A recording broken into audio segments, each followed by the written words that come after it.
Arratsaldeon guztioi, eta eskerrik asko etortzeagatik. Javier Fernández Bordegarain naiz, Arabako Foru Aldundiko Museo eta Arkeologia Zerbitzu burua.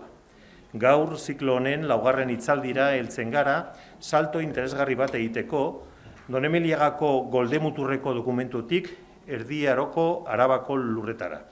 Eta bidaia hori egiteko Agustin Azkarate irakaslea dago gurekin. Muy buenas tardes, muchas gracias por participar en este ciclo de conferencias.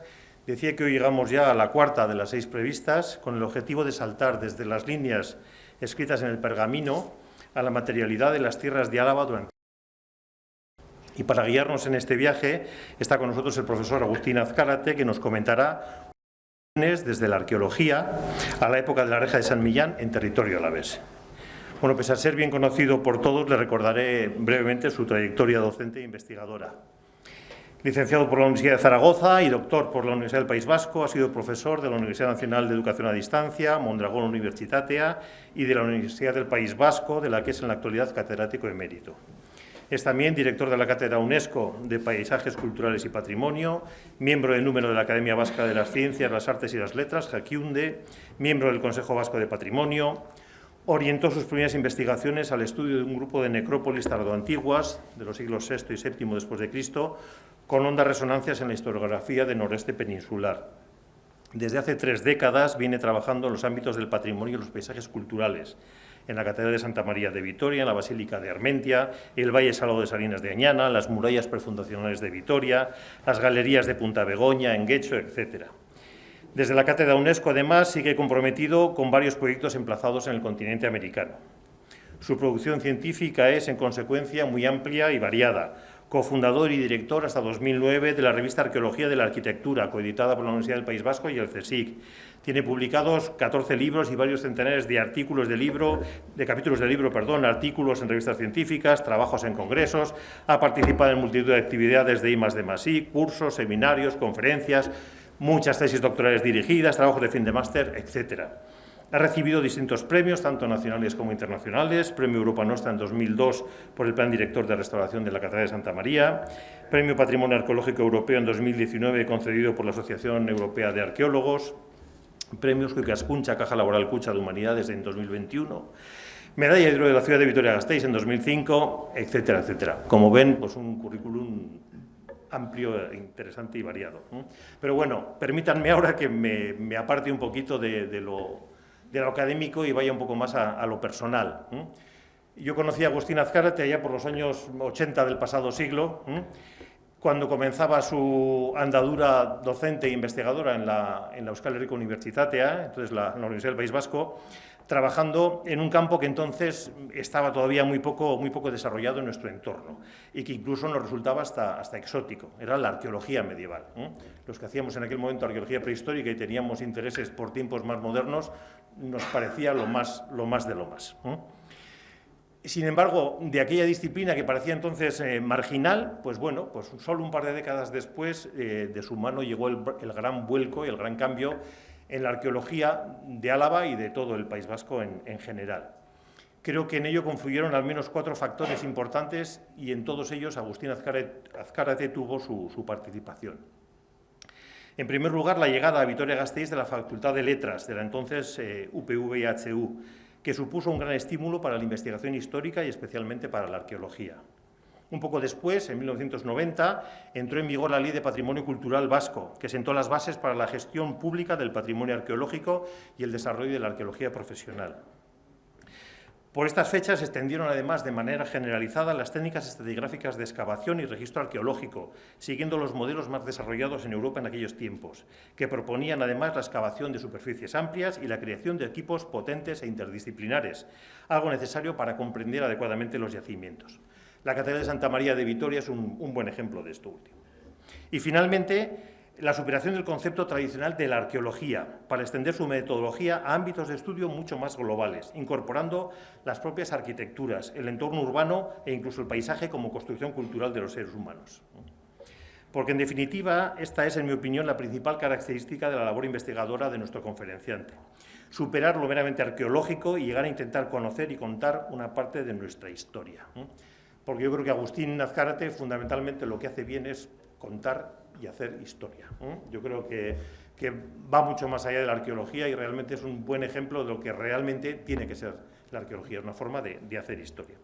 Citando sus propias palabras, hay que asumir humildemente que no nos queda otra alternativa que perseguir la objetividad eternamente, recurriendo a las herramientas hermenéuticas más potentes que seamos capaces de articular.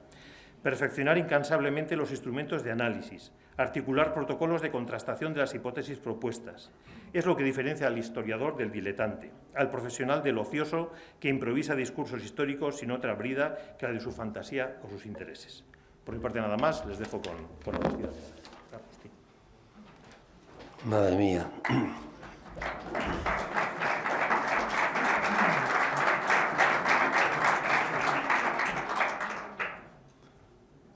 Urtzi, apaga todo lo que pueda las luces, ¿eh? Así la gente puede dormitar tranquilamente y se verá mejor, porque se ve bastante... Bueno, me he sentido como la canción de Mercedes Sosa, como en la que yo pasa el tiempo y nos vamos haciendo viejos, ¿no? Pero bueno. A ver, arratsaldeon guztioi. Ezer esan baino lehenago eskerrak eman edizkiet ziklo honen antolatzaileei, bereziki Juanjo Larreari, naiz eta gaur ez egon hemen ezin izan duelako, Javier Fernández Bordegaray lagunari, bere hitz gozoengatik eta guztioi hona etortzeagatik. Gracias por estar aquí conmigo esta tarde y por vuestra presencia en este acto. Vamos a ver. Bien, en este ciclo de conferencias hemos podido asistir hasta el momento a 3 exposiciones excelentes que han disertado cada uno desde sus perspectivas disciplinares específicas sobre la archiconocida Reja de San Millán, documento, como sabéis, excepcional como pocos, que nos permite acercarnos al territorio alavés de hace 1000 años, más o menos. Cuando el profesor Juan José Larrea me invitó a participar en este ciclo, me acuerdo que lo primero que me vino a la cabeza fue la siguiente pregunta: ¿y qué puede decir la arqueología sobre los paisajes y las gentes de aquel periodo? Si hubiera tenido que responderme a mí mismo a esta cuestión cuando yo era estudiante en Zaragoza, en la Universidad de Zaragoza, con profesores medievalistas tan ilustres como José María Lacarra, pues hubiera dicho sin ninguna duda, que la arqueología poco o nada tenía que aportar a lo que ya sabíamos por las fuentes escritas. Pero a día de hoy, finalizado ya prácticamente el primer cuarto del siglo XXI, la respuesta es totalmente distinta. La arqueología que me enseñaron cuando yo era estudiante y la que ahora se practica es como la noche y el día. La aplicación sistemática de nuevas estrategias de excavación en extensión, en grandes áreas, supuso un avance importante en la década de los 80 y de los 90 del siglo pasado, pero han sido sobre todo los avances tecnológicos extraordinarios de los últimos 20 años, más o menos, los que están suponiendo un auténtico giro copernicano, permitiendo enfocar cada vez más y mejor una imagen que en origen era muy confusa, y que con el tiempo, pues poco a poco se va perfilando cada vez con más precisión. Bien, centrándonos en el periodo cronológico, objeto de este ciclo, la Alta Edad Media, hay que reconocer que la incorporación de las ciencias arqueológicas, antes le llamábamos arqueometrías, porque se dedicaban a analítica de elementos orgánicos e inorgánicos. Hoy, al incorporar elementos orgánicos, prefiere hablarse de ciencias arqueológicas en general. Bien, decía que las ciencias arqueológicas han renovado profundamente el estudio de las unidades domésticas altomedievales.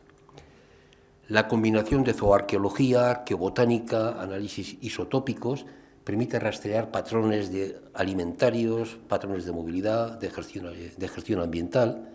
La micromorfología de suelos, las analíticas geoquímicas, identifican hoy en día microresiduos, concentraciones metálicas que evidencian actividades artesanales y metalúrgicas, incluso en ausencia de estructuras visibles. ¿Qué decir de los estudios de ADN que todos conocéis, tan potentes que nos permiten diagnosticar el sexo, las relaciones familiares, la identificación personal, epidemias, en fin, un sinfín de posibilidades tecnológicas que ofrecen resultados verdaderamente espectaculares? A los que tenemos ya una cierta edad, y yo cada vez, pues, en fin, más provecta, pues los avances nos parecen asombrosos. Las preguntas se multiplican, las interpretaciones alcanzan horizontes impensables hace no muchos años. Hace 10, 15, 20 años había, preguntas que éramos incapaces de responder y hoy en día podemos hacerlo. Pero hay autores, y yo estoy de acuerdo con ellos, que advierten de algunos riesgos que se cierren en el horizonte. Hay quien cree que el potencial de las respuestas que se consiguen en los laboratorios puede ser tan deslumbrante, y a veces lo es, que ya no importan las metodologías utilizadas para hacernos con esos materiales que el paso del tiempo ha conservado. Todo ello unido a una prisa por publicar, a una competitividad extrema, casi patológica. Afortunadamente yo no tengo hoy 20 o 30 años porque es un sinvivir en el mundo de la investigación. La necesidad de ofrecer resultados mediáticos inmediatos ha hecho que el trabajo de campo esté quedando relegado a un plano secundario. Lleva tiempo, exige años. La arqueología es una slow science, una ciencia que requiere prudencia, paciencia, sobre todo prudencia. A mí se me ha acusado a veces amigablemente de ser ambiguo, dubitativo. Sí, soy dubitativo y soy hamletiano. Pero la arqueología es una disciplina que requiere mucha prudencia y mucha paciencia. Y los tiempos no permiten ni prudencia ni paciencia. Tengo el convencimiento de que se excava mucho, quizá demasiado, y mucho de lo que se excava no siempre se excava bien. Sin embargo, hecha la advertencia, prefiero pensar en positivo y poner el foco en dos de las grandes fortalezas de la arqueología.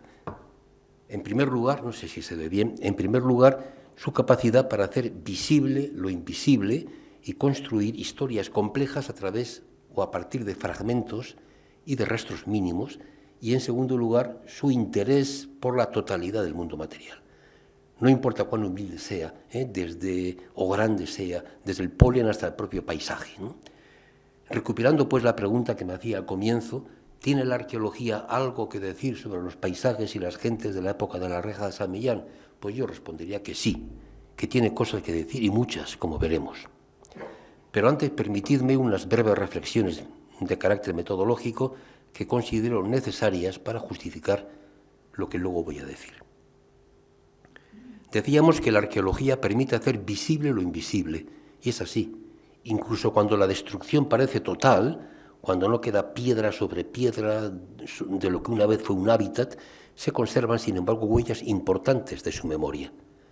Siempre me gusta recordar, y lo cito, en fin, quienes han sido alumnos míos y discípulos lo saben, aquellas sabias reflexiones del gran maestro Andrea Carandini, catedrático de la Sapiencia de Roma, un gran arqueólogo todavía vivo, que decía: en los testimonios materiales de nuestro pasado tenemos la enorme fortuna de contar con la resistencia de estos a la desaparición completa.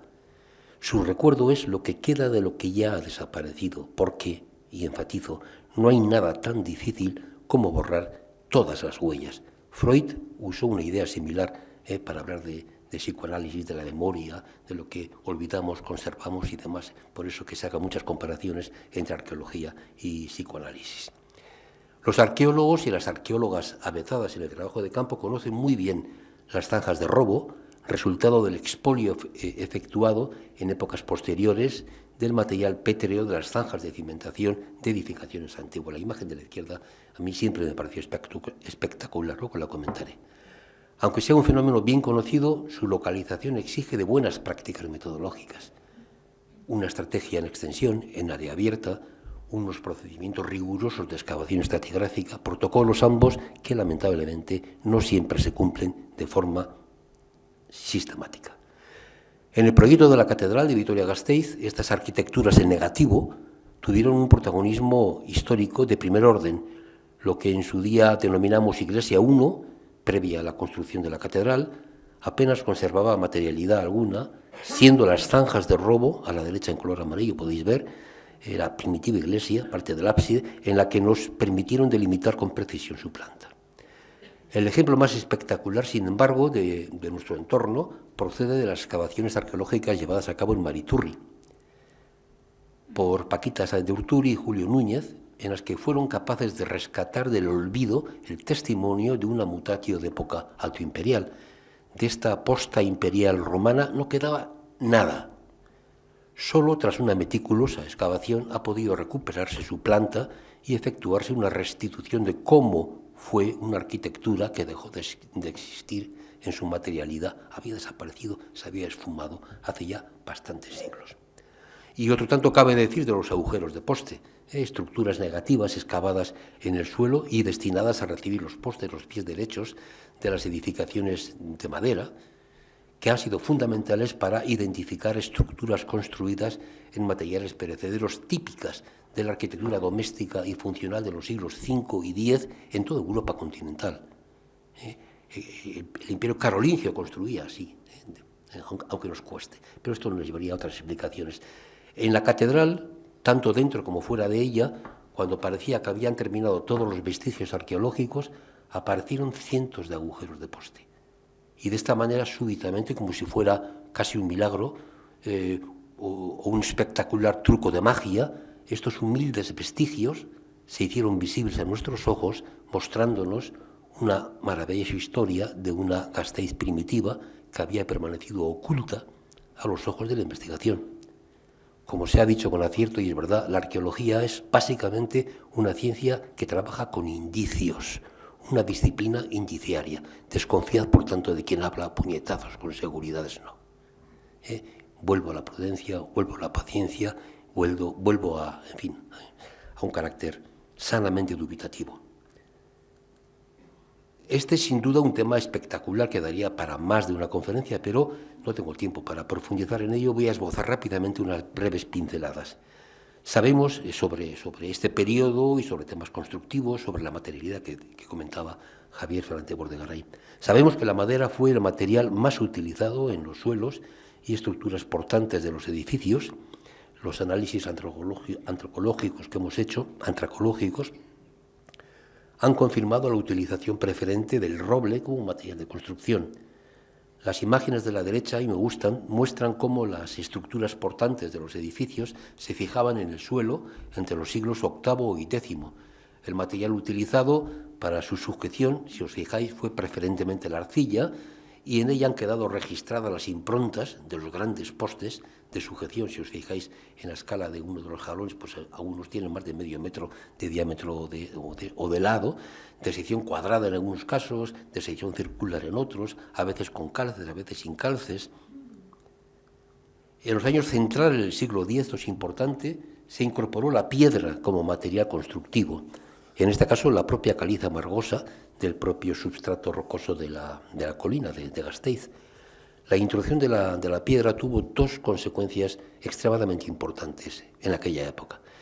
Desde el punto de vista urbanístico, los zócalos o basamentos de piedra posibilitaban la deposición de potentes rellenos de arcilla, corrigiendo de esta manera el fuerte desnivel de la ladera y generando zonas aterrazadas que facilitaron un urbanismo más racional, más ordenado. Pero su influencia fue aún mayor desde el punto de vista arquitectónico constructivo, como puede verse en la imagen de la derecha, al poder apoyar sobre los zócalos el armazón de poste perimetrales de un edificio. Antes, cuando se hincaban en la tierra, tenían un relevo generacional, en fin, de 25-30, había que cambiarlos. El depositar, el apoyarlos digamos, en los zócalos perimetrales mejoraban la durabilidad en un clima húmedo como el de Vitoria y adverso, tanto como la eficacia de las propias estructuras portantes. El barro fue el material elegido por los alzados. Para los alzados, la obtención resultaba muy cómoda porque en Vitoria aflora en buena parte de la colina un estrato geológico aluvial de matriz arcillosa con algunas gravas de grano medio y fino. Las técnicas fueron muchas, no puedo explicarlas todas. La presencia en el registro arqueológico de numerosos testimonios de barro, lo veis en la imagen de la izquierda, con improntas vegetales, denuncian el empleo sistemático de lo que llaman los franceses el clayonnage, una técnica mediante la cual se construye un esqueleto de zarzos, un tejido de ramas entrelazadas, generalmente, por ejemplo, avellano, y posteriormente manteado con arcilla cruda al exterior y al interior. O con el término alemán Stabbau se conoce en la bibliografía especializada otra de las técnicas que aparece en Vitoria-Gasteiz para el cierre de las paredes en los edificios. En Gasteiz se han documentado varias zanjas y canaletas perimetrales en algunas estructuras que confirman esta práctica. Se trataba de de un sistema que recurre al uso de troncos o semitroncos verticales embutidos en el interior de las zanjas, que con frecuencia solían intercalarse con los pies derechos de mayor tamaño. En fin, podríamos hablar largo y tendido del tema, pero tengo miedo de alargarme. Hay otras técnicas, algunas verdaderamente interesantes, que se han documentado en las excavaciones arqueológicas. Por eso la arqueología hace invisible lo invisible, es una ciencia indiciaria, hay que huir, no huir, tampoco huir, pero hay gente que cree que la arqueología es extraordinaria cuando tiene unos monumentos espectaculares. La arqueología es extraordinaria cuando cuenta cosas, y para contar cosas hay que estar atento a los pequeños detalles. Y digo, nos llevaría demasiado tiempo y no es el objeto de esta conferencia. En fin, vayamos, por tanto, al tema que nos ocupa, que es la reja de San Millán.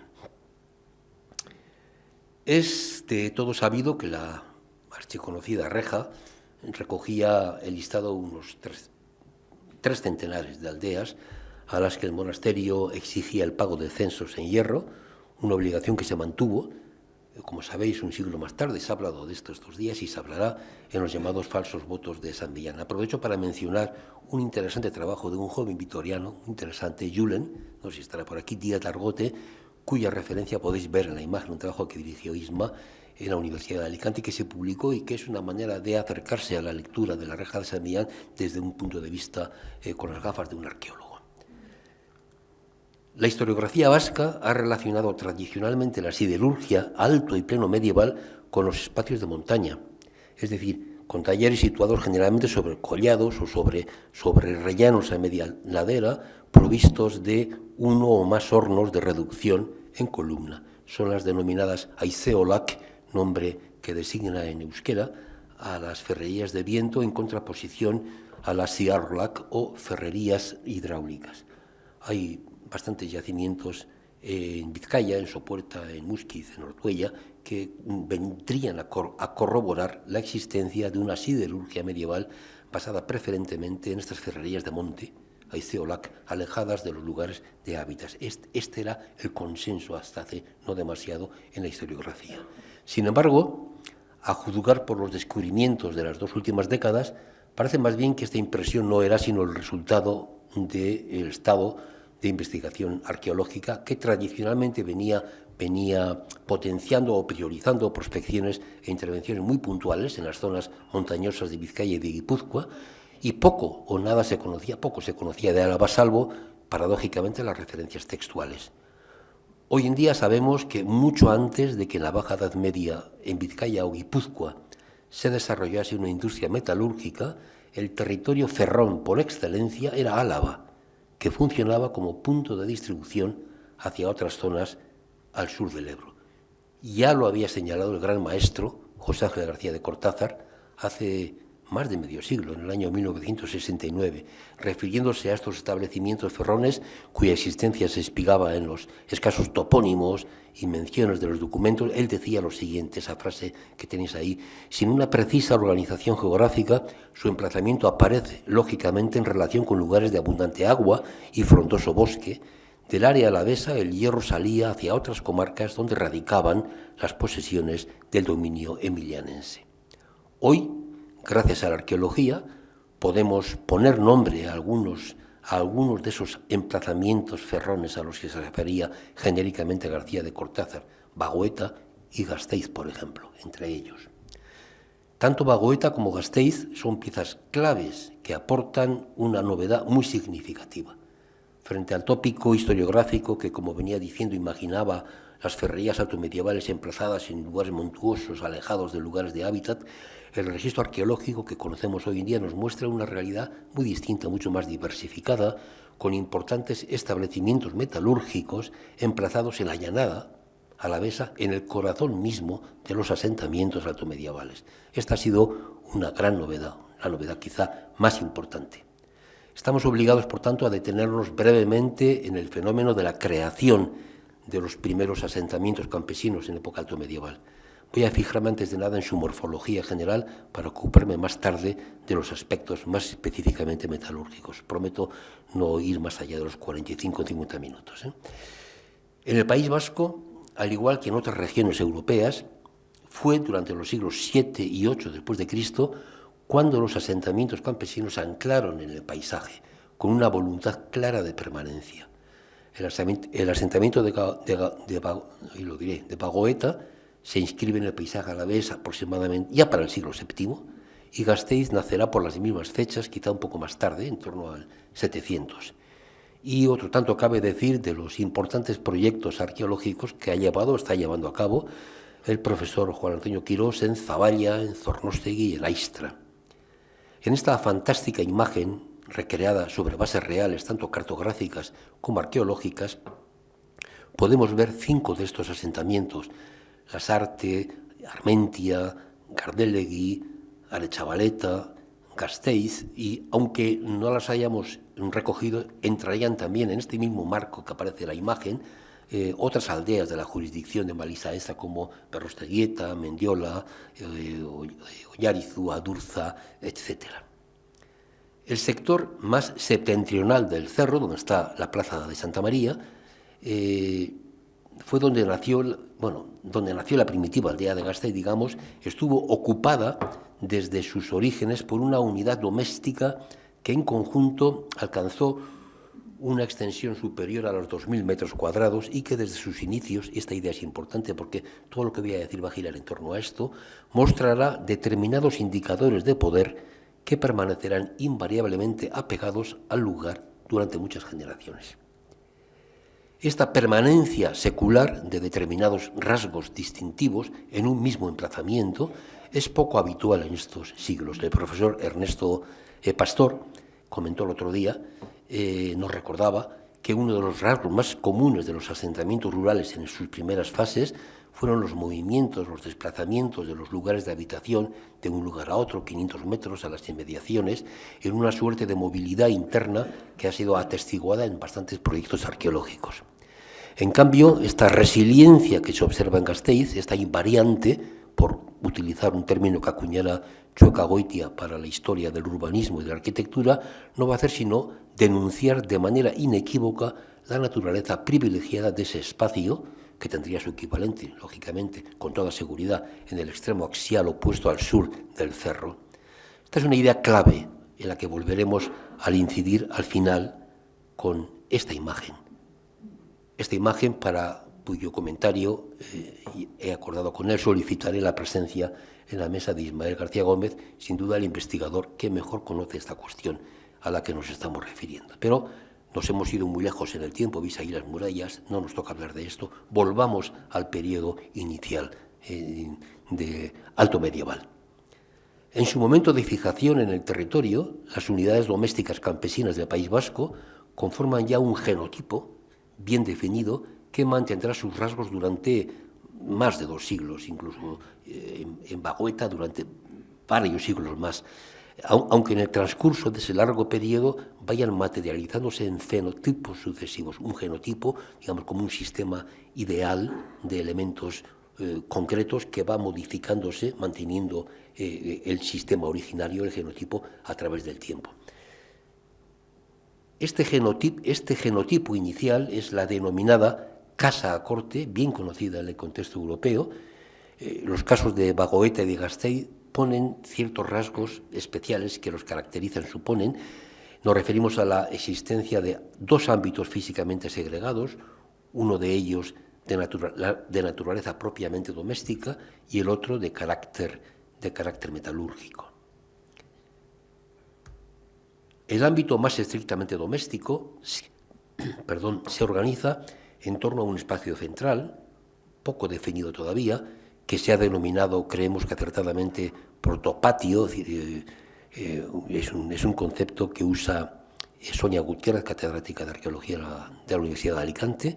En torno a él se dispondrán de forma más bien desordenada al principio las áreas de habitación, el área artesanal, la de almacenamiento, con varios silos excavados en el subsuelo, y finalmente la zona de evacuación, descarte o basurero. Fijémonos ahora en el modelo de la siguiente fase. Estamos ya entre el 850, ya acercándonos al año 1000, casi. Un poco más avanzado en el tiempo, como digo. El genotipo no variará, aunque sí su configuración material, con algunas modificaciones tanto en la arquitectura como en la disposición en el terreno. El primitivo edificio residencial que veíamos de carácter modesto en la fase anterior, lo he pasado muy rápido, va a ser sustituido por una longhouse de más de 140 metros cuadrados, levantada sobre un complejo armazón vertical de postes de madera asentados firmemente en el terreno.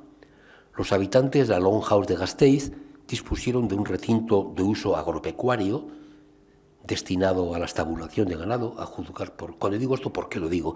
Pues porque tenemos estudios palinológicos, estudios de fauna, es decir, a esto me refería cuando hablaba de analíticas y de las posibilidades, digamos, de las ciencias arqueológicas, ¿no? El resto de las áreas de actividad serán las mismas que veíamos en la fase anterior y estarán ubicadas incluso en idénticos emplazamientos. Quedaos con la idea esta de la permanencia, de la resiliencia, de los invariantes.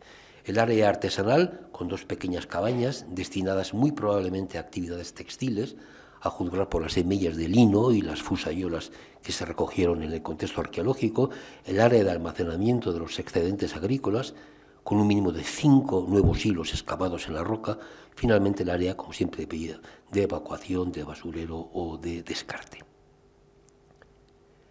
La organización de silos en hileras es un fenómeno ampliamente documentado. Aquí tenéis a la derecha unos dibujos realizados por gente aquí presente en un espléndido estudio. Es un fenómeno ampliamente documentado y acostumbra a relacionarse con el control y la guardia de las reservas de grano. Ya el que haya 5 silos con una capacidad de 30 hectolitros, que son bastantes toneladas de grano, nos está hablando de gente que, en fin, que tenía recursos, que manejaba. Tampoco es casual que estos silos se ubiquen en la costa más alta de este lado del Cerro de Gasteiz. Era natural que se buscara para estos almacenes subterráneos un emplazamiento que los protegiera de la entrada de agua procedente de las escorrentías de las laderas. Tenía que estar en la cota más alta del lugar. El volumen de estos silos de Gasteiz podría situarse en niveles similares a los que ya conocemos en La Bastida, en Estavillo, en fin, os decía, en torno a 20 o 35 hectolitros, bastantes toneladas de grano por cada unidad, bastantes, unidad doméstica. Tengo por ahí los cálculos. Muy difundido en la Europa continental, en la Europa meridional, sin embargo, la longhouse apenas ha sido documentada en otros lugares como Italia o la península ibérica, donde contamos con los testimonios alaveses de Gasteiz y Aistra. Juan Antonio Quirós ha calificado recientemente el ejemplar de Aistra como un gran hall. La diferencia no es tanto morfológica cuanto funcional y simbólica. Una longhouse sería un gran edificio, el que yo expongo en Vitoria, un gran edificio doméstico multifuncional. Podría tener una función de representación, pero su carácter era esencialmente residencial. Una hall, no sé si en castellano lo escriben en femenino, en cambio tendría un carácter más de prestigio y representación, residencia del señor, lugar de recibimiento, de asambleas de la comunidad.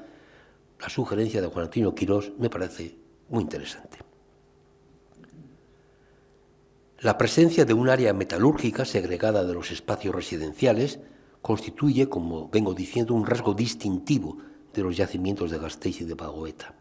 Su especialidad reside en la complejidad y especialización de la actividad desarrollada relacionada con el proceso completo, esto es interesante, de producción, tanto la reducción del mineral en hornos como el posterior procesado del hierro de fraguas en el mismo lugar. Y llegamos de esta manera a la época de San Millán, época de terrores milenaristas, estamos en el 1025. Y lo cierto es que en Gasteiz, en torno al año 1000, hubo un gran incendio. El registro arqueológico ha detectado un potente nivel de cenizas correspondiente a unos fuegos que acabaron con las estructuras que hemos venido describiendo para el periodo anterior, que las veis a la izquierda, y dieron paso a una importante transformación de la propia orografía del lugar con grandes movimientos de tierra, nuevos aterrazamientos, etc. Desconocemos las causas que originaron tal desastre. Ha habido algunas sugerencias, quizá una racia musulmana, quizá el propio carácter, digamos, lígneo de la arquitectura. En fin, no se sabe. El resultado de aquel evento, sin duda traumático, fue una ordenación más racional del espacio en la colina de Gasteiz. Este enorme esfuerzo de reconstrucción está revelando la existencia de una sociedad organizada, de familias con voluntad de perpetuar la memoria del lugar de procedencia, Aitarrechea, reconstruyendo sobre los mismos espacios urbanos nuevas estructuras tecnológicamente más avanzadas. Esta voluntad de permanencia es uno de los rasgos que distinguirá el asentamiento de Gasteiz del resto de las aldeas conocidas, en las que lo característico, como ya ha dicho y comentó Ernesto Pastor, y se ve en algunos proyectos, va a ser la movilidad de las unidades domésticas. Gasteiz, en este sentido, fue diferente.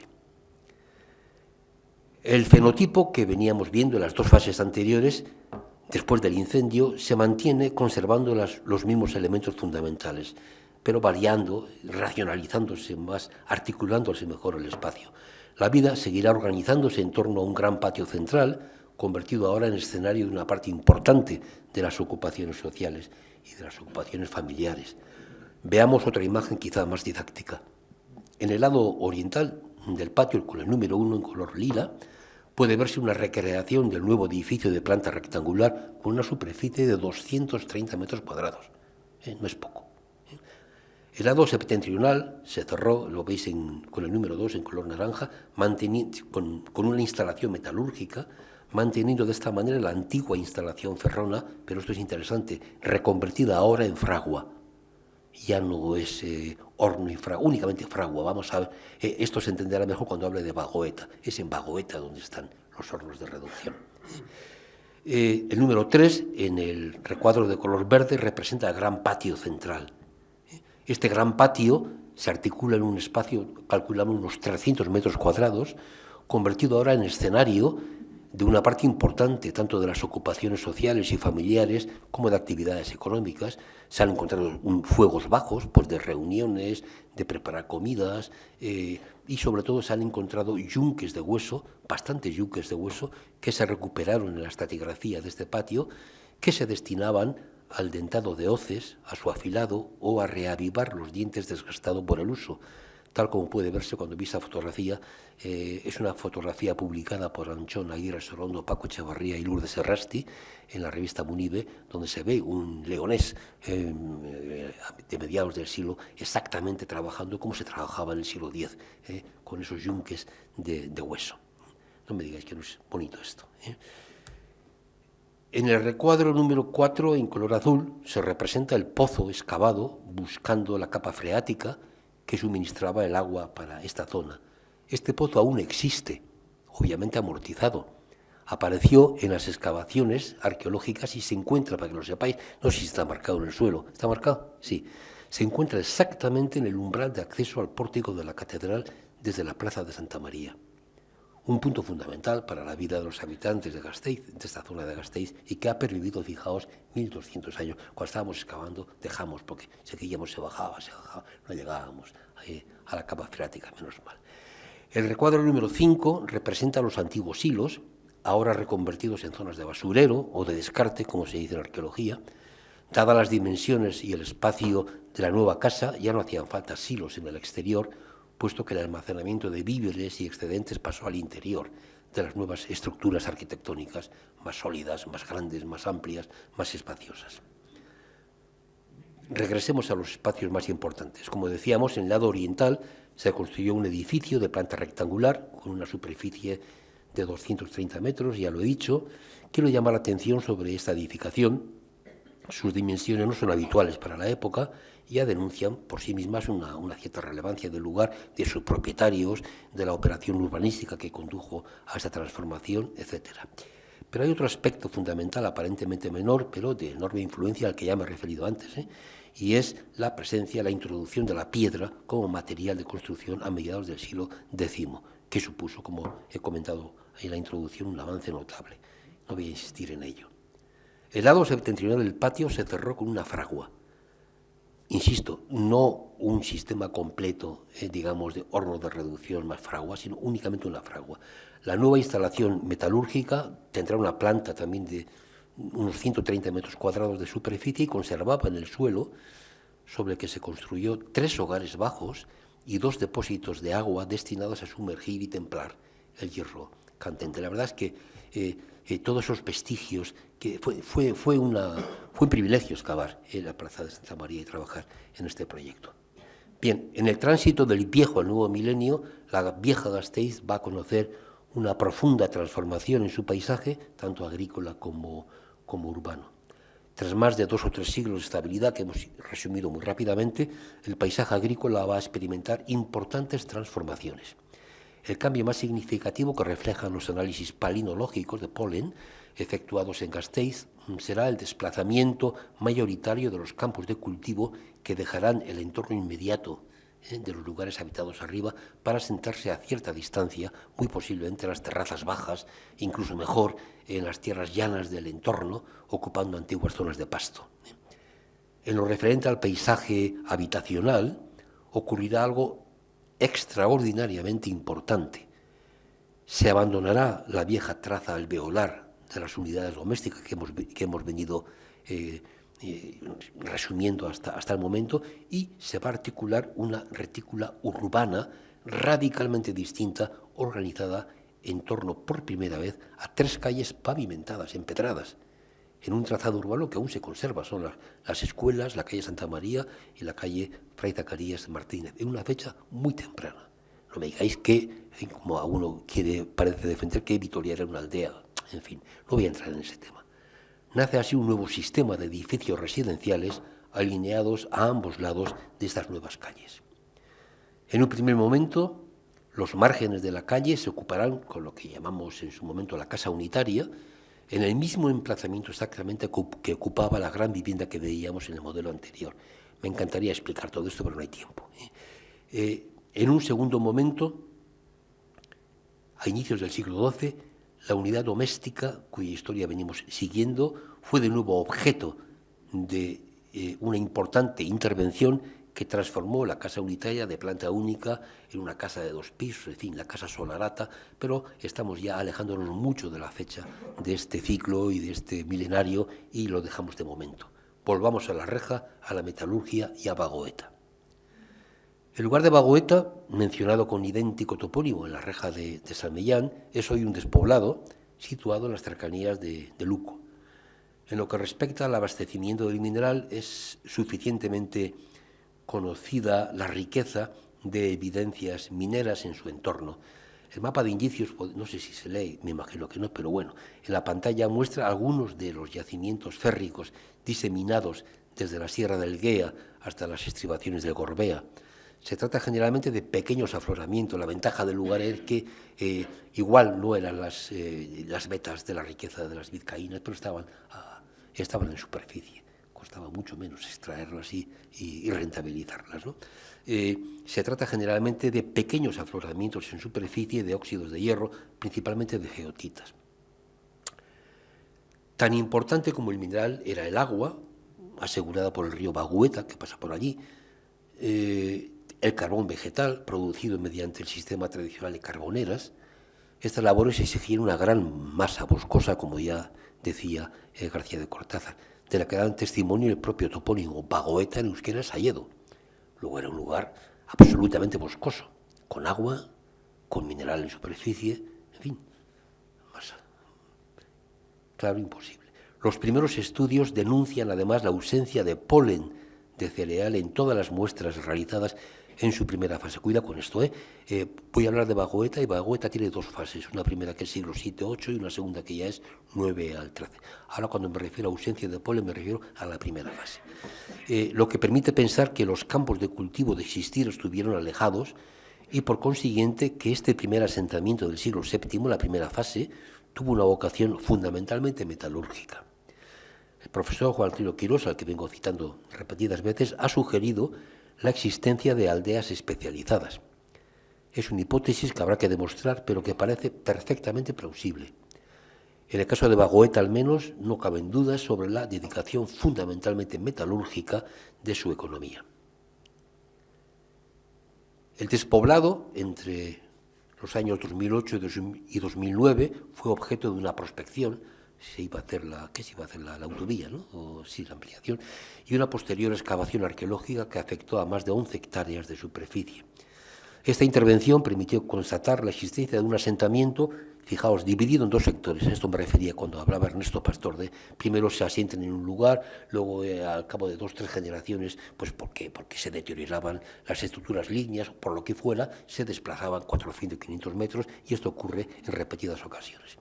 Esta intervención permitió constatar la existencia de un asentamiento en Bagueta de 2 sectores, uno al norte y otro al sur, distantes, como digo, unos 500 metros.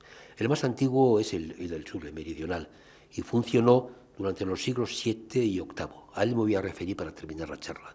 Ahora me voy a centrar en el sector septentrional, situado a unos 500 metros del anterior y donde se trasladó el primitivo asentamiento a lo largo del siglo IX. Es decir, es coetáneo, por tanto, a las fases que hemos descrito en Gasteiz. Son varios los rasgos que nos parecen especialmente relevantes en estos asentamientos, en este asentamiento en su segunda fase. En primer lugar, voy a ir rápido, la existencia de una calle, no sé si se ve, de dirección norte-sur, que actúa como eje vertebrador del urbanismo. En segundo lugar, la presencia a ambos lados de esta calle de diferentes unidades domésticas, de las que la intervención arqueológica ha podido documentar 3 al menos. Y en tercer lugar, la construcción de una iglesia de Santa María, hoy en ruinas, que sería bueno que se excavara algún día. Veo arqueólogos jóvenes y tendréis tiempo de hacerlo más adelante. Al menos 2 de estas unidades domésticas tenían sus correspondientes áreas de trabajo metalúrgico, junto con las residenciales y las parcelas agrícolas situadas en sus inmediaciones. Voy a tomar como ejemplo una de la segunda, la número 2, la segunda unidad doméstica, con una extensión superior a los 2.500 metros, aunque su origen se sitúa en el siglo IX, es a partir del siglo XI, cuando el registro arqueológico se hace más legible, precisamente en la época de la reja de San Millán. La planta arqueológica que se muestra en pantalla reproduce su organización y se pueden distinguir 3 áreas funcionalmente distintas. Una residencial emplazada en el centro de la parcela en color azul, no sé si se ve, otra agrícola situada a ambos lados del espacio habitacional, marcado en color verde, y una última de carácter metalúrgico, localizada en el extremo, en color rojo. En el área central se situaba la vivienda. Se trata de un edificio de planta rectangular, de aproximadamente 100 metros, con las paredes de piedra, en fin, se repite un poco lo que hemos visto y hemos explicado ya en Gasteiz. Constaba de 2 estancias, las analíticas efectuadas descartan su uso como fragua, por lo que todo apunta a un espacio doméstico dotado de una cocina y otros ámbitos de uso habitacional. Junto a esta estructura rectangular que veis en la imagen, se registraron un poco más arriba, los podéis ver, otros 2 edificios situados inmediatamente al norte. Se trata de 2 pequeñas estructuras semiexcavadas en la roca, que en la historiografía europea se conocen como Grubenhauses, eran fondos de cabaña, que funcionaban generalmente como estructuras auxiliares de unidades domésticas. Flanqueando el edificio residencial por el norte y el sur se situaban 2 espacios, como he dicho, agrícolas, aterrazadas, con aproximadamente de 400 metros cuadrados cada una. Se han hecho estudios palinológicos, se han identificado semillas, pólenes de cereal, de habas, de centeno, etcétera, pero parece que relacionadas con un consumo familiar. No se han registrado silos, como veíamos en Gasteiz, de manera que todo apunta a un espacio agrícola destinado básicamente a cubrir las necesidades de la propia unidad familiar. Por último, en el extremo norte se situaba la instalación metalúrgica, de la que pudo documentarse un horno para la fundición del mineral de hierro y una fragua destinada a la forja. El horno se situaba al norte de la instalación, como digo, justo en el límite con otra unidad doméstica contigua. Este horno, como el resto de ejemplares registrados en Bagueta, varios, se corresponde con la tipología de horno en columna con salida de evacuación de las escorias, también llamado horno de sangrado, muy ampliamente difundido en toda Europa. Se trata de un tipo compuesto por 2 estructuras yuxtapuestas, la cubeta de reducción y la fosa de la colada. En cuanto a la tecnología y producción de estos hornos, la estructura de las escorias nos informa que se alcanzaron temperaturas superiores a 1300 grados. No tenemos tiempo de entrar en detalles de tecnología metalúrgica, que por otra parte están publicados en diferentes artículos, pero podemos decir que existen indicios que permiten hablar de un buen control tecnológico por parte de los ferrones de Bagoeta. adaptándose a la mayor o menor resistencia de combustible, etc. Inmediatamente al sur del horno, pegadito al horno, se levantaba la fragua. Aquí tenéis una foto de los restos. Se trata también de un buen edificio de planta rectangular, edificado con las técnicas que ya hemos venido explicando, es decir, zócalo de piedra, sobre los que se apoyarían alzados de madera, barro amasado, etc.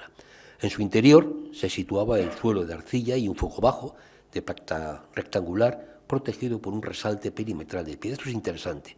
Otras forjas, como las documentadas en Gasteiz, avalan el predominio de este tipo de hogares bajos. No se han localizado de momento hogares altos. Parece ser que los herreros en esta época trabajaban de rodillas. Hasta el momento, al menos, la arqueología no ha mostrado documentación con la introducción de hogares sobreelevados. Se han recuperado además una gran cantidad de elementos metálicos, como puntas de dardo, para ballesta, además de piedras de afilar. En fin, y estos indicios parecen argumentos suficientes, en mi opinión al menos, para situar en esta fragua un taller especializado en fabricación de armas y útiles de corte. Es significativa en ese sentido la ausencia de yunques de hueso, utilizados, como veíamos, en Gasteiz para afilar hoces dentadas. Esta circunstancia avalaría nuevamente la especialización de Bagoeta. Es una hipótesis, todo es discutible, pero es una hipótesis razonable en la producción de armas blancas. Todo apunta, además, que Bagoeta suministraría hierro en forma de lingotes a fraguas ubicadas en otras localidades del entorno, principalmente a partir del siglo X. Podría ser el caso de la instalación metalúrgica documentada en Gasteiz, que precisamente en este momento abandona, como hemos visto, las labores de reducción, es decir, coincide con la producción en Bagoeta en el siglo X de lingotes de hierro, con la desaparición en Gasteiz de los hornos de reducción y la dedicación exclusiva en forma de forja o de fragua. Antes de terminar, me gustaría regresar a la fase más antigua de Bagoeta, a la que antes he hecho referencia, ubicada a medio kilómetro al sur del emplazamiento ya descrito. Nos interesa esta fase no solo por su antigüedad, sino porque el registro arqueológico ha permitido certificar el carácter exclusivamente metalúrgico de este asentamiento tardoantiguo.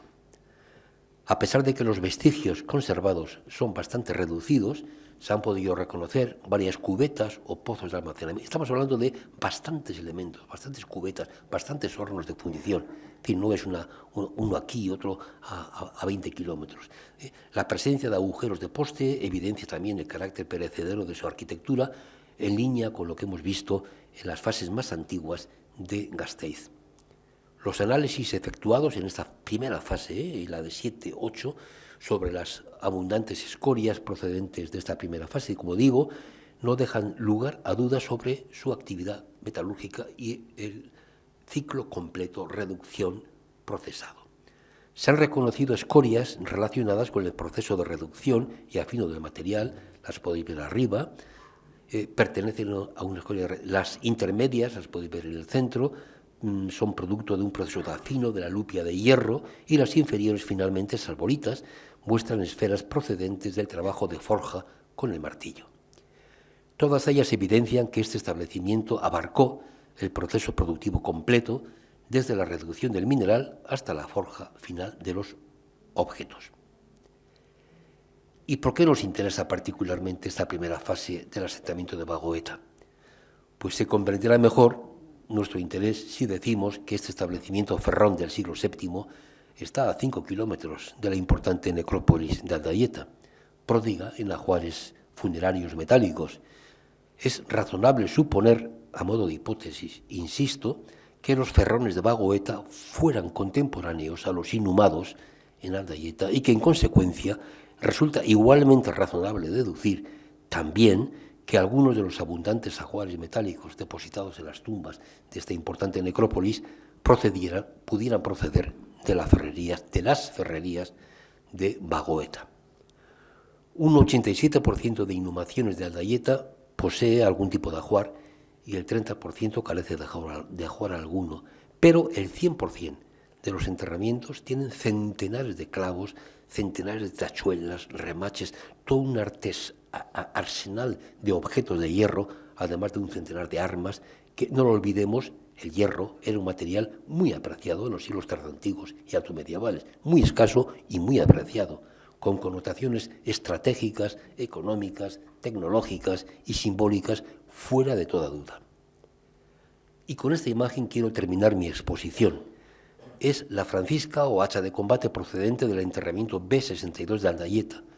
No es descartable, como hipótesis, insisto, que esta extraordinaria pieza hubiera sido fabricada en Bagoeta, probablemente en la segunda mitad del siglo VI después de Cristo, y es un magnífico ejemplo de la calidad que alcanzaron los establecimientos metalúrgicos del hierro en los tiempos convulsos que sucedieron a la desaparición del Imperio Romano. En su momento defendí que era una tipología exclusivamente alavesa, dada la ausencia de paralelos, pero parece ser que haya uno por Europa, de manera que aquello que sugerí pues deberá ser corregido. Estupendo. Esta francisca no ha sido restaurada, solo se le ha aplicado un proceso de limpieza y observada la calidad de su estado de conservación, después de haber estado enterrada durante 1.300 o 1.400 años. Esto nos está haciendo ver que el territorio alavés alcanzó un alto grado de excelencia en la industria metalúrgica, tecnología punta, diríamos hoy en día, en una época, insisto, en la que el hierro era un material, en fin, muy apreciado, escaso y muy valorado.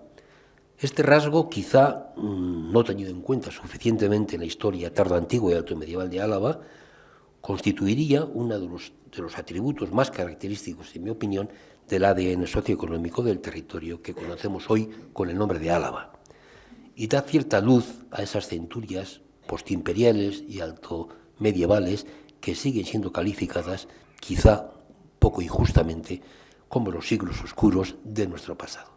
Y por mí nada más, que ricasco.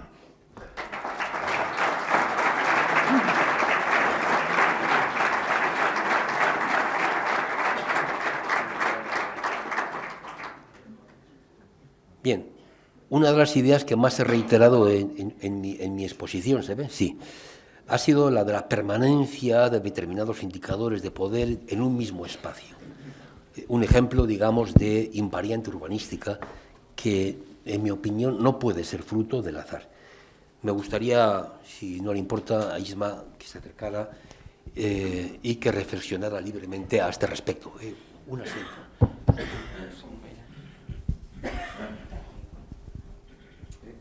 Sí, vale.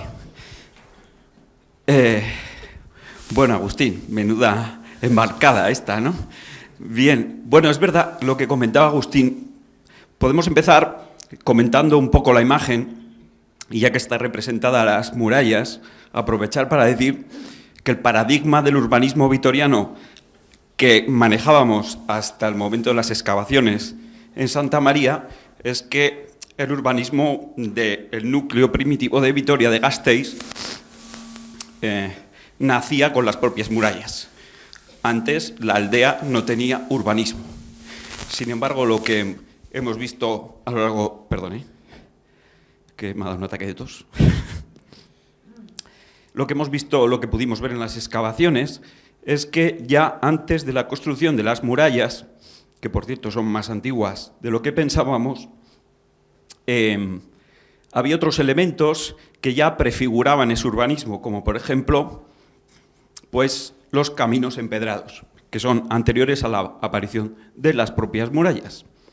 Y como bien comentas, desde un principio tenemos este indicador, digamos, de poder, que es principalmente esa casa especialmente notable, especialmente grande, que aparece ya documentada desde las fases del siglo VIII.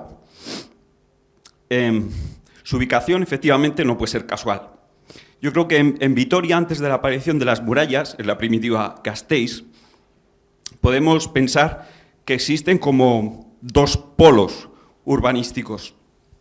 Uno al norte de la villa, al norte de la aldea, que sería todo lo que hemos encontrado en las excavaciones de Santa María, y otra al sur, no lo olvidemos, porque claro, aquí Agustín, tú no lo has comentado, no venía a cuento, pero esta necrópolis que surgió en torno a la iglesia de Santa María, lo hace en el siglo XII, conjuntamente al templo.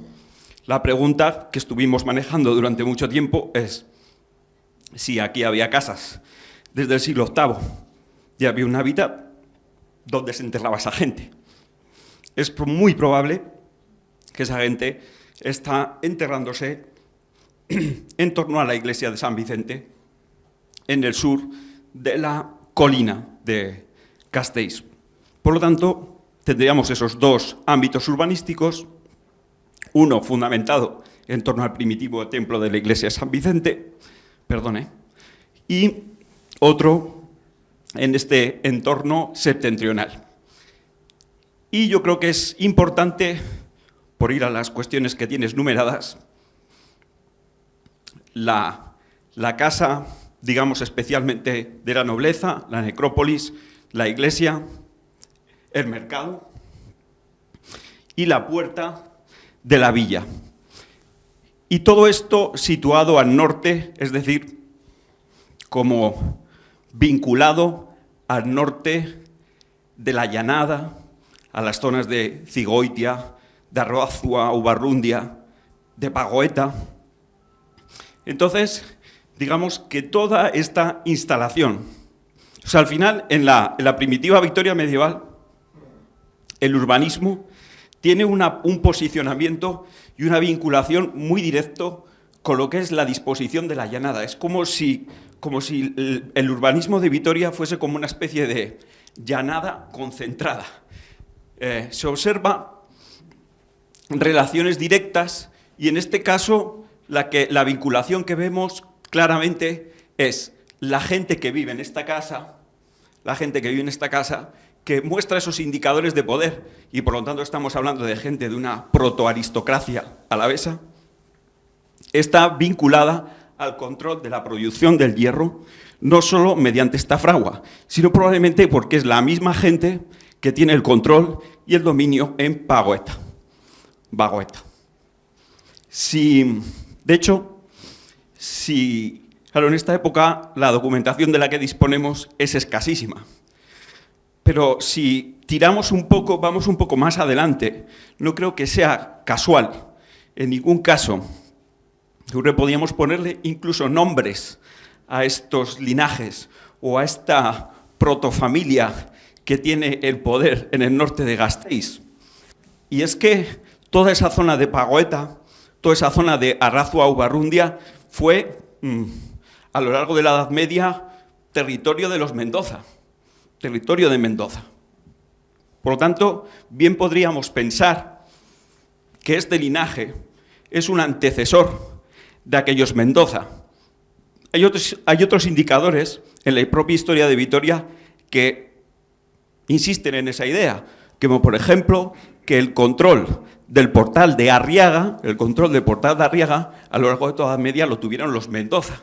Solo controlaban esa puerta y en esa puerta cobraban unos impuestos de los que vivían. Y entonces quiero decir con esto que este panorama que se nos está dibujando en épocas tan remotas, yo creo que son las primeras fases de algo que visualizamos perfectamente en épocas posteriores. En la documentación en torno a la época de la Reja de San Millán, los documentos insisten en hablar de unos famosos milites alavenses, constantemente. Los milites alavenses son esta gente, estos señores poderosos, gentes que se dedican a la milicia, los caballeros, que tienen el control del territorio. Yo creo que en estas casas vive una parte de esos milites alavenses que de una forma muy genérica, muy impresionista, muy naif, nos reflejan los documentos del siglo XI, documentos en los que, por otra parte, pues no se citan apenas nombres de linajes y de demás, sino ese genérico de los milites alavensis, que son los que luego la historiografía ha considerado que acabarán conformando la famosa cofradía de Arriaga. Y quería acabar con esta idea de la cofradía de Arriaga y del urbanismo, porque como todos bien sabéis, si coges el norte de Vitoria y sales para el norte, coges la calle Portal de Arriaga y donde acabas, en Arriaga, que era el lugar donde se reunía la cofradía de Arriaga. Por lo tanto, yo creo que todo este movimiento en el norte de la primitiva Gasteiz está directamente relacionado con esos indicadores de poder y con esta protonobleza que todavía no podemos darle nombre, pero que luego, pasados los siglos, podremos saber que son los Mendoza, que son los Ayala, que son los Guevara, etc. Creo que ya me he extendido en exceso. Muchas gracias.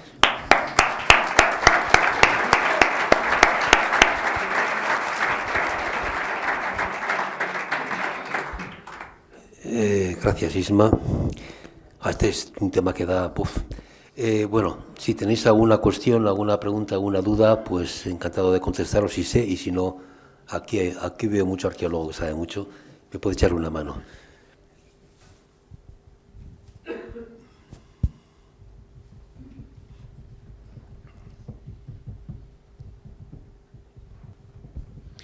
Oye, Agustín, a ver, una duda que surge siempre es pensar en el paisaje que vemos en La Reja con una multitud de aldeas que nos has estado contando, a una distancia tan escasa unas de otras. ¿A qué se puede deber eso? ¿Por qué no se opta por otro tipo de hábitat más concentrado? Porque, en definitiva, prácticamente esas traslaciones que tú comentabas en Bagoeta, casi que en el segundo paso se van a la aldea siguiente. O sea que en muchos casos hay núcleos de población muy cercanos, ¿no? No parece que sea más eficaz eso a la ocupación del espacio. Seguramente tiene que haber una explicación lógica, pero ¿cuál puede ser? Bien, buena pregunta. No voy a saber contestar, porque no quiero entrar en los temas de topónimos, llegar a los Ain y a las villas, y en fin. Lo que sí puedo decirte, y esta idea no es mía, sino que se la leí a Isma precisamente, es decir, la Reja de San Millán refleja como el máximo de expansión, es decir, el máximo posible de concentración, el máximo posible de demografía. No sé cómo decirlo, es como la máxima posibilidad de ocupación de un territorio articulado ordenadamente. A partir de este momento empezarán los despoblados, empezará a reencolocarse, digamos, las piezas del sistema, ¿no? Pero no sé si tú quieres decir algo más. Yo, desde luego, no me atrevería a responder a tu pregunta, que es una pregunta lógica, porque, evidentemente, de Luco a Bagoeta es un tiro de piedra, pero así ocurre con cantidad. Cuando preparaba la diapositiva de esa maravillosa, esa imagen de Gasteiz, donde aparecen Gardel, y tal, pensaba meter otra, pero se me llenaba, digamos, la imagen precisamente porque los asentamientos estaban excesivamente cerca unos de otros, ¿no? Sí. Tanto es así, por ejemplo, la aldea de Mendoza, que hoy todos ubicamos claramente como una única aldea. Sabemos que en la Edad Media en realidad eran dos, ¿no? La actual Mendoza era el poblado de Mendívil, que era el que estaba en la zona alta, y Mendoza estaba en la zona baja, conjuntamente a la torre, y allí incluso había una iglesia, allí al lado, que hoy día ya está desaparecida. Y obviamente hay, pues todos los que conocemos el pueblo ya sabemos que ahí están. De hecho, yo en el caso de Gasteiz, estos dos polos urbanísticos, me acuerdo que en algún debate en la catedral lo hablábamos, no tengo nada claro de que fuese un mismo lugar, un mismo Gasteiz. Yo creo que habría un barrio del norte y un barrio del sur, y no sé incluso si tendría sus propias denominaciones distintas. O sea, la fotografía que nos presenta la Reja de San Millán, yo creo que es una síntesis de un poblamiento que incluso puede estar todavía más atomizado de lo que representa la propia Reja. Yo me acuerdo hace 30 años y demás, cuando estudiábamos el tema de la Reja y los famosos polígonos de Thyssen, es decir, aquella arqueología espacial que llevaba las matemáticas y la estadística además al terreno, ¿no? Sí, buena pregunta, pero yo creo que has respondido a la medida que se puede responder, ¿no?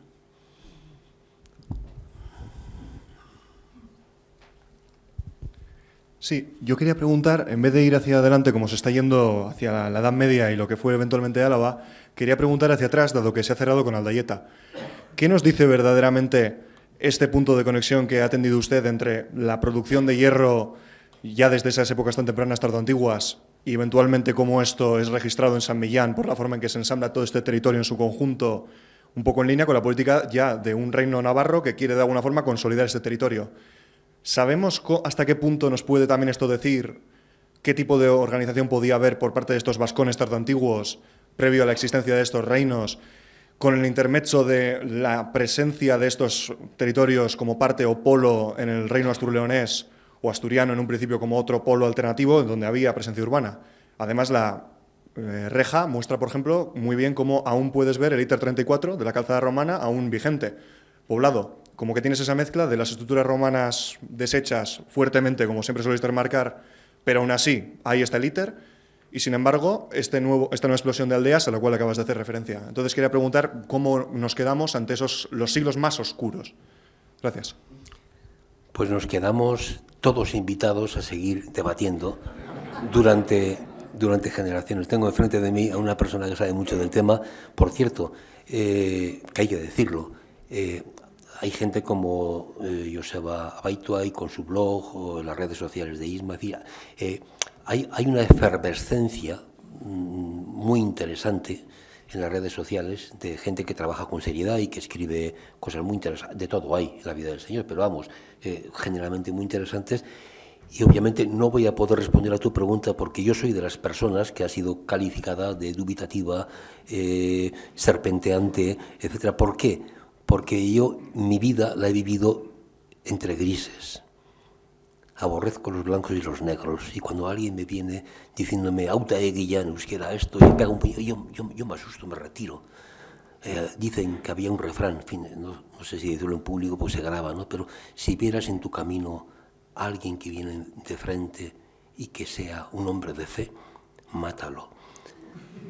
Porque si no te matará él a ti, ¿no?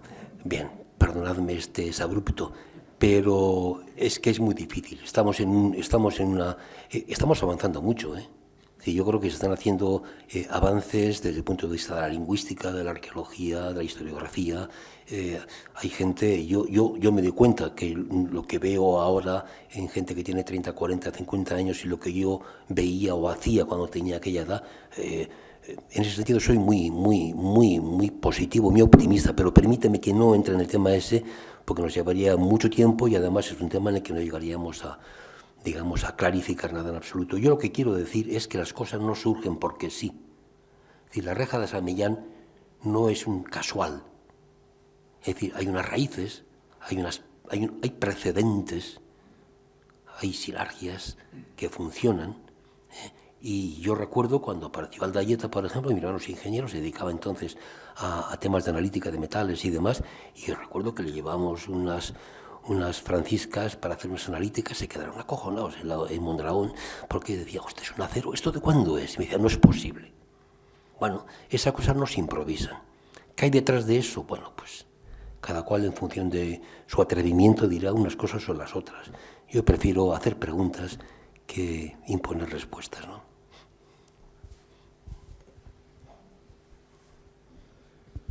Bueno, por alusiones. Creo que es una pregunta que te va a gustar porque tienes un artículo que habla de esto, ¿no? Hace poco ha habido una visita a las Gobas en Laño, ¿no? Y tú en un artículo te planteas, ¿y qué relación, qué diálogo había entre los de La Llanada y los de Treviño?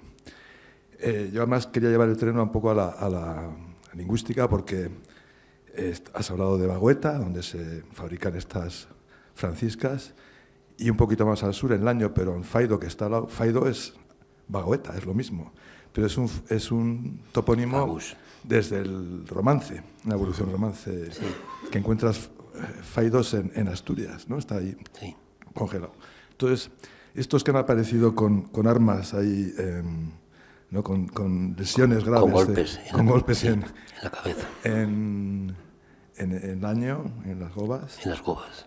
¿Qué relación podían tener con estos de Aldayeta? Este es un tema apasionante. La pregunta me gusta. Bueno, publiqué, me lancé en el artículo este de Despertaferro, pero ahora como lo han secuestrado, pues yo no sé si habrá que publicar en otro lugar o no. Hay un tema que es espectacular y es el siguiente. En las Gobas se entierran en el siglo VII en fosas simples o con lajas y en sudarios. En la iglesia de las Gobas 6 hay en las paredes, como sabéis, onomásticos, Flainus, Centicius, todos latinos. Hay un San Atanasius, está dedicado, que es un santo antiarriano, etc. Y en las mismas fechas, una iglesita de 50 metros cuadrados, y en las mismas fechas en Alegría Dulantzi, aquí está Javier Niso, a Miguel no le veo, en fin, Alegría Dulantzi es un lugar absolutamente trascendental e importante para conocer la historia de estos siglos. En Alegría Dulantzi aparece una iglesia que sextuplica las dimensiones de lo que está en las Gobas. La gente de Alegría Dulantzi se entierra con armamento, con un anillo de oro, en fin, es una... Y Juanjo Larrea, que no está, me hubiera gustado que esté, avisa de que el equivalente más cercano y más similar a Alegría Dulantzi está en la Narbonense, está digamos, en el sur de Francia, no recuerdo exactamente ahora el lugar. Y los topónimos, es decir, los agiónimos son San Martín de Tours. Entonces, claro, tenemos una gente que se entierra de una manera, con una gramática, una panoplia funeraria espectacular, y a un día menos, una mañana de camino, por Azáfeta seguramente y Aguileta, se puede hacer en un día, con toda tranquilidad. Tenemos una gente con ritos funerarios radicalmente distintos, que usan nombres en latín, que es otra gente, obviamente. Y claro, cuando se hicieron, que se publicó, se hicieron analíticas de ADN antiguo, claro, nos llevamos la enorme sorpresa. Es decir, los primeros enterramientos del siglo VII son familiares, son dos hermanos y un primo. Uno de los hermanos y un primo aparecen con un tajo de espada en la cabeza absolutamente espectacular. Lourdes Serrasti y Paco Chavarría, además, los estudiaron y dijeron, esta gente murió, bueno, uno murió y el otro sobrevivió. El que sobrevivió tenía 1,80 de estatura, una gente absolutamente robusta, con osteofitos y señales de usar las manos y las armas, para manejo de armas, con unas tajaduras enormes, y dice Lourdes Serrasti, y murieron, uno de ellos, luchando frente a frente con alguien. ¿Quiénes eran?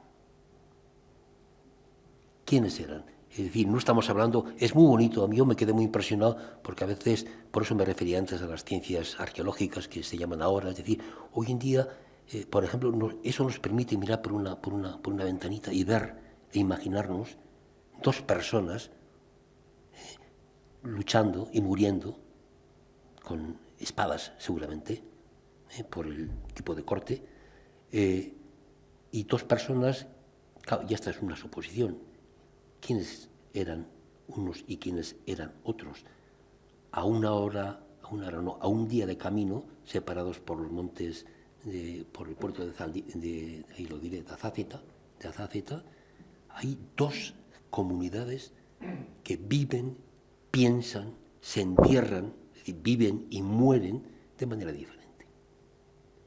Claro, por eso, a la pregunta que tú me hacías, por eso, pues, en fin, está muy bien, porque los que sois más jóvenes tenéis sobre qué trabajar y sobre qué investigar. Así. Pero un tema muy interesante, muy apasionante. El otro día José Luis Solán hizo una visita y me contaba, volvió contento y me dijo, la gente me dijeron, es que esto no es interesante, es apasionante. Decían, pues sí, es apasionante. Buenas tardes, señor Azcárate. Mire, le reconozco que estoy entusiasmado escuchando las preguntas que se hacen desde esa parte delantera, que me parecen súper importantes, súper complejas, y que una vez que se resuelvan, pues aportarán todavía muchísimo más al poco conocimiento que tenemos en general el vulgo, ¿no? Yo me defino como vulgo, pero no como ocioso. Sí quisiera hacerle una pregunta, más bien de tipo, considero yo, menor, pero que en torno a las fraguas. Usted ha dicho varias veces bueno, que el pozo, que el agua, el templado, eso lo vemos en casi todos los libros. Yo le pregunto a usted, ¿entrevé la posibilidad que esos yunques de hueso que aparecen, aparte de para mangos, de herramientas y demás, se pudieran haber utilizado también para como un proceso que se llama cementación, que tiene que ver con el hueso precisamente, para el endurecimiento de los materiales? No soy experto en el tema, pero esos yunques, en la fotografía esta de este leonés de creo que es 1960, esos yunques no se usaban para mango, sino que eran yunques donde se afilaban, se enderezaban, se reavivaban las muescas de las hoces. Mire, eso me lo confirma.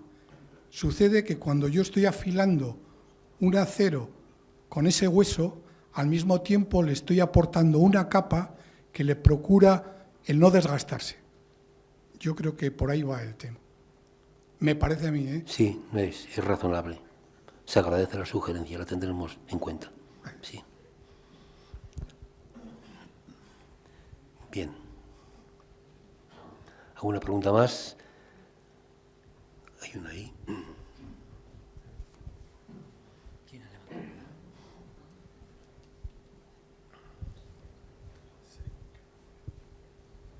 La mía no es tan técnica. Yo quisiera ver si alguien me puede unir el tema del hierro en Álava ahora también en el 1025 salió ahora Guipúzcoa. Entonces, ¿habría alguna relación entre este ferro de Alagua con Guipúzcoa en la misma época? ¿Y habría también estas fraguas allí o se ha hecho algún estudio referente uno al otro? Es que veo que aquí se habla de la parte de Alagua, pero no la hemos unido con eso. Y tengo ese interés, si se pudiera hacer algo. David Peterson quizá te podría responder mejor. David, ¿tienes alguna acotación que hacer? Hombre, en Guipúzcoa y Vizcaya, digamos que la producción metalúrgica es más bien de época bajo medieval, lo cual no quiere decir que no hubiera también en esta época, ¿no? Aquí la sorpresa no es tanto que en Vizcaya o en Guipúzcoa hubiera o no hubiera, cuanto que en Álava no se pensaba que hubiese. Yo creo que esa es la novedad. La novedad es que, sin querer, todos somos presentistas, es decir, miramos el pasado desde...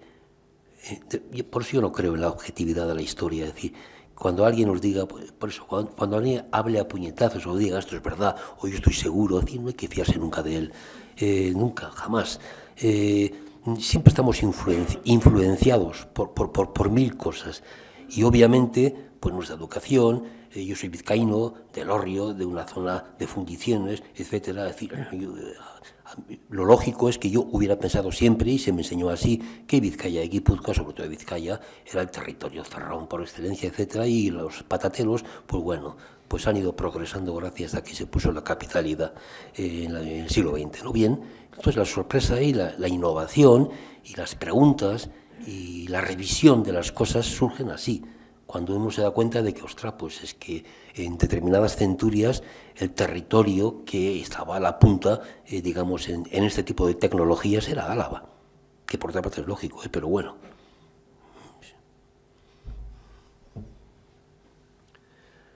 Bueno, no quiero que es tarde ya. Muchas gracias por la atención, por venir, y nos veremos en otra ocasión. Eskerrik asko.